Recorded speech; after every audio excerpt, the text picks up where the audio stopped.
नमस्कार दोस्तों, नमः शिवाय। जीवन ज्योति चैनल में आप सभी का हार्दिक स्वागत करती हूं। दोस्तों, आज की वीडियो बहुत ही उपयोगी, बहुत ही खास और बहुत ही महत्वपूर्ण होने वाली है। आज की वीडियो में मैं बात करूंगी बैसाख स्नान उद्यापन के विषय में। आप इसे उद्यापन कहें या फिर समापन कहें या फिर पूर्ण आहुति कहें, मतलब बैसाख स्नान का या फिर बैसाख में जो भी नियम आपने लिया है, अंतिम में इसका हम समापन कैसे करें। एक बात और भी बताना चाहती हूँ कि बैसाख स्नान का जो नियम लिया जाता है यह 12 वर्षों के लिए लिया जाता है।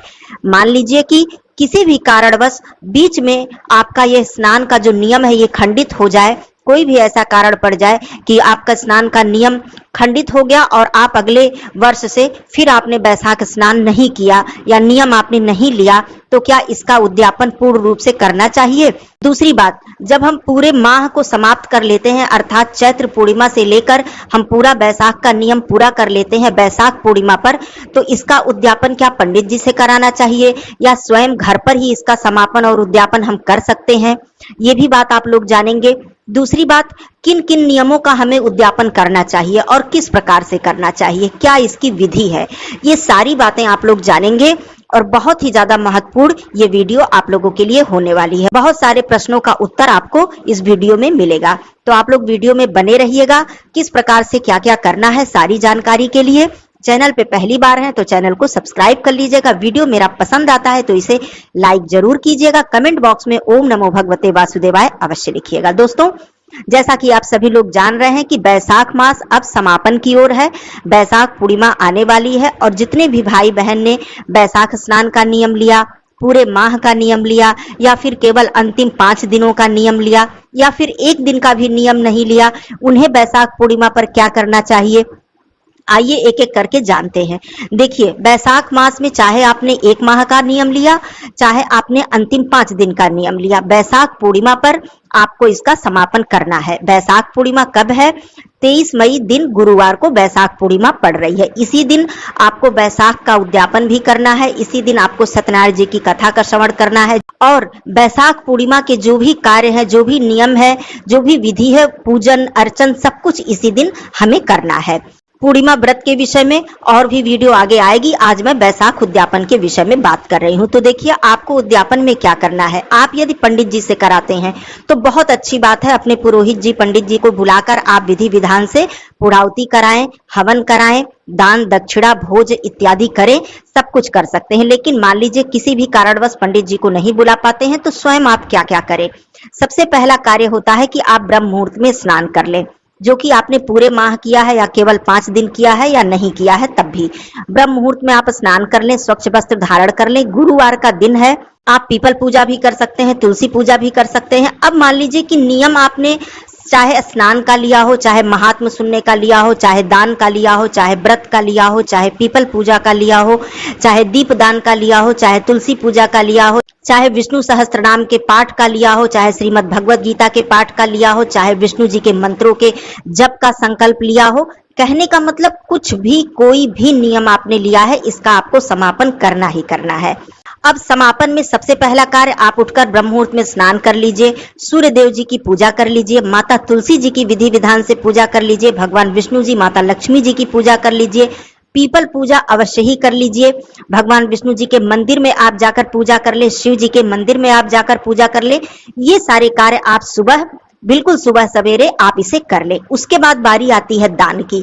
दान के विषय में मैं हमेशा बताती हूँ दोस्तों, दान की कोई सीमा नहीं, लेकिन एक बात दान के विषय में महत्वपूर्ण होती है कि हम दान किस निमित्त कर रहे हैं, हम किस चीज का दान कर रहे हैं। जैसे कि हम पूर्णिमा का दान कर रहे हैं, एकादशी का दान कर रहे हैं, बैसाख मास का दान कर रहे हैं, या फिर हम किस चीज का दान कर रहे हैं, तो उसमें कुछ वस्तु खास होती है, कुछ नियम होते हैं कि हमें इस वस्तु का दान अवश्य ही करना चाहिए। बाकी आपकी इच्छा के ऊपर है, इसके बाद आप जितना भी जो भी करना चाहें आप कर सकते हैं। तो बात आती है जब बैसाख मास की, तो इसमें मुख्य रूप से मिट्टी के पात्र का दान जल भरकर करने का विशेष विधान है। मिट्टी का जो घड़ा होता है, मटका होता है, उसमें आप शीतल जल भरें, स्वच्छ जल भरें। वैसे आप मिट्टी के मटके में जब जल भरेंगे तो वो शीतल ही रहेगा। उसके बाद जो ऋतु फल होते हैं, गर्मियों के मौसम में जो रस वाले फल होते हैं, रसीले फल होते हैं, जिसमें पानी की मात्रा अधिक होती है, इन फलों का दान करने का विशेष महत्व है। तो जल का दान हो गया, फल का दान हो गया। इसके बाद अन्नदान। अन्नदान के बिना तो हमारा दान पूर्ण नहीं माना जाता, क्योंकि अन्नदान को महादान कहा गया है। अब अन्नदान में आपकी जो इच्छा है, जितना भी आप अन्नदान करना चाहें, 1 किलो, 10 किलो, 20 किलो आप कर सकते हैं, चाहे वो चावल हो, आटा हो, गेहूं हो, कोई भी वस्तु हो, आप अन्न का दान करें। दान के साथ दक्षिणा अवश्य रखें, दान के साथ दक्षिणा रखें, जो भी आपकी शक्ति सामर्थ्य हो। उसके बाद बैसाख मास में और कौन कौन सी वस्तुएं अधिक महत्व रखती हैं, जैसे कि छाता, जूते चप्पल, सूती वस्त्र, जो गर्मी में अधिक लाभ पहुंचाते हैं, आराम पहुंचाते हैं, ऐसे चीजों का दान करने से हमें अत्यधिक पुण्य फल की प्राप्ति होती है।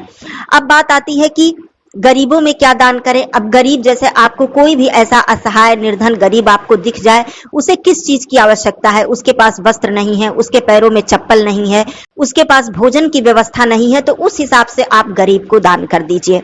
अब बात आती है, जितना भी आप दान करें उसमें दक्षिणा अवश्य रखें। अब एक एक करके मैं स्पष्ट रूप से समझा देती हूँ। जैसे कि मान लीजिए तुलसी पूजा आपने पूरे माह में की, अब माता तुलसी जी को बैसाख पूर्णिमा पर आप उनका पूजन अर्चन करें और माता तुलसी जी को आप कुछ श्रृंगार, कुछ फल इत्यादि अर्पित करके वहां पर कुछ दक्षिणा रखकर आप उन्हें अर्पित करें। उसके बाद थोड़ी देर बाद उसे ले जाकर आप किसी मंदिर में किसी ब्राह्मण को, आप जिसे भी देते हैं, किसी सुयोग्य व्यक्ति को आप दान कर दें।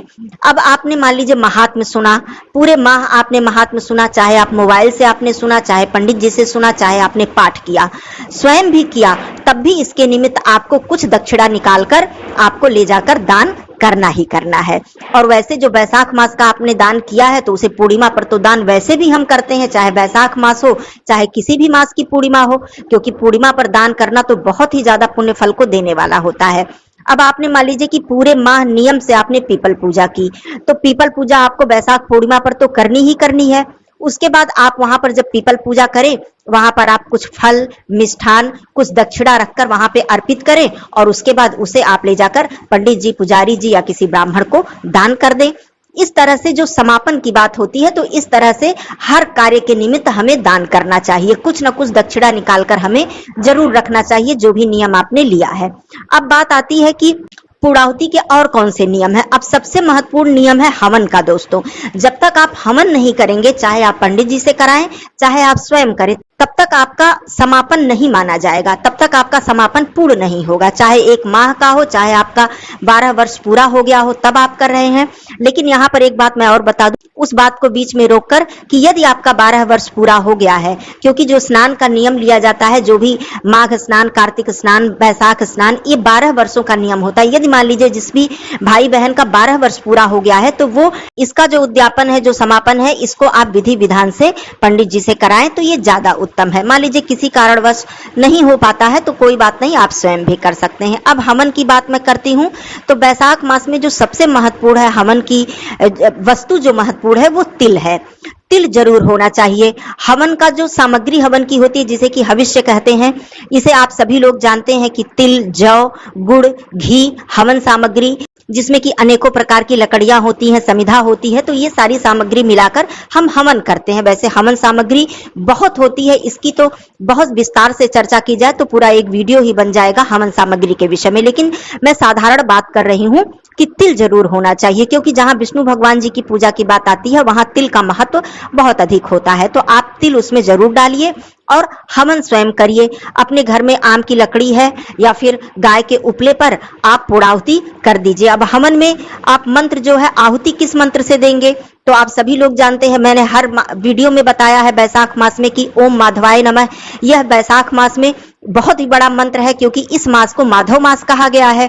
तो ओम माधवाय नमः का विशेष महत्व है, या फिर ओम नमो भगवते वासुदेवाय महामंत्र, इस मंत्र से आप 21, 27, 11, 108 आहुति देकर आप हवन कर सकते हैं। फिर उसके हवन के निमित्त थोड़ा सा दक्षिणा इत्यादि आप पंडित जी को दे सकते हैं।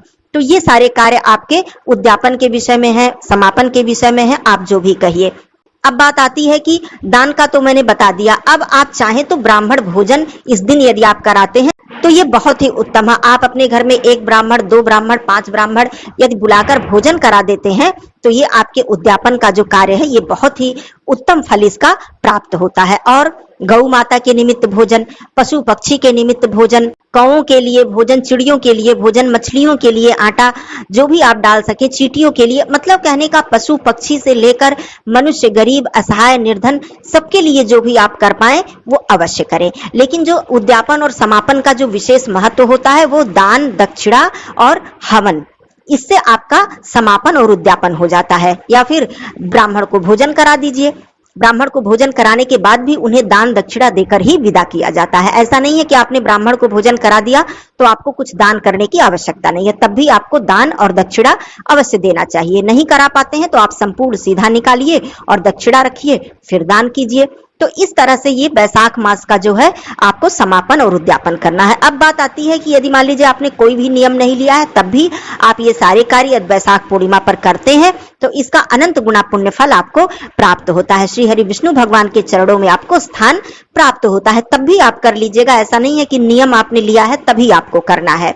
अब बात आती है व्रत की। जो भी वैशाख मास में आपने यदि व्रत रखा है, एक समय भोजन का नियम लिया है या पूरा फलाहार करके आपने व्रत लिया है या 5 दिनों का व्रत लिया है, तो इस पूर्णिमा पर आपको व्रत रखना है, क्योंकि पूर्णिमा पर जब आप व्रत रखेंगे तभी आपका पूरा माह का व्रत मान्य होगा। या फिर 5 दिनों का आपने व्रत उठाया है तब पूर्णिमा पर व्रत जब आप रखेंगे तभी आपका 5 दिनों का व्रत मान्य होगा। मान लीजिए आपने हवन कर दिया, दान कर दिया, तो आप प्रयास करें अगले दिन प्रातः काल ही भोजन ग्रहण करें। संध्या के समय या रात्रि में आप भोजन ग्रहण ना करें, इससे आपका व्रत जो है ये पूरा नहीं हो पाएगा। तो इस बात का ध्यान रखें। बाकी कार्य तो आपको पूर्णिमा तिथि पर करना ही करना है। तो ये सारी बातें थी उद्यापन और समापन के विषय में। दान की कोई सीमा नहीं है दोस्तों। सबसे बड़ी चीज जो होती है वो हमारी नियत, हमारी श्रद्धा, हमारी भक्ति, क्योंकि भगवान तो सब कुछ जानते हैं कि हम किस नियत से, कितने श्रद्धा भाव से क्या कर रहे हैं। तो ये सारी बातें थी। और भी कोई प्रश्न हो तो जरूर पूछिएगा। वैसे मैंने बहुत सारे प्रश्नों का उत्तर दे दिया है। फिर मिलती हूँ अगले वीडियो में, तब तक के लिए धन्यवाद। नमः शिवाय, हर हर महादेव।